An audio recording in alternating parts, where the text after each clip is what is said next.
পাঁচ দফা দাবি জানিয়ে আদিবাসী সিঙ্গেল অভিযানের পক্ষ থেকে ডেপুটেশন দেওয়া হলো বামুনগোলা ব্লকে। সোমবার দুপুরে পাকুয়াহাট এলাকায় সিঙ্গেল অভিযানের সদস্যরা সিধু কানুর মূর্তিতে মাল্যদান করে। একটি র্যালি করে পাকুয়াহাট এলাকায় বামুনগোলা বিডিও অফিসে লিখিতভাবে ডেপুটেশন তুলে দেয়। তাদের দাবিগুলি ভিডিওর মাধ্যমে রাষ্ট্রপতির কাছে পৌঁছাতে এই ডেপুটেশন দেওয়া হয়। প্রথম দাবি হচ্ছে 30শে জুন রাষ্ট্রীয় ছুটি ঘোষণা করতে হবে, দুটি ট্রাস্ট তৈরি করতে হবে সহ বিভিন্ন দাবি তুলে ধরেন। আজকে আদিবাসী সিঙ্গেল অভিযানের পক্ষ থেকে 30শে জুন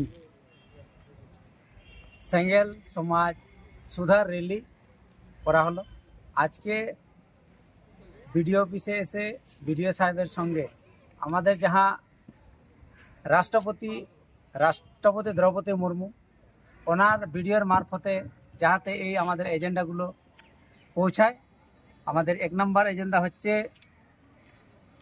30শে জুনটি রাষ্ট্রীয় ছুটি হিসাবে ঘোষণা করা হোক। 2 নম্বর, ক্রান্তিবীর সিধু মুর্মু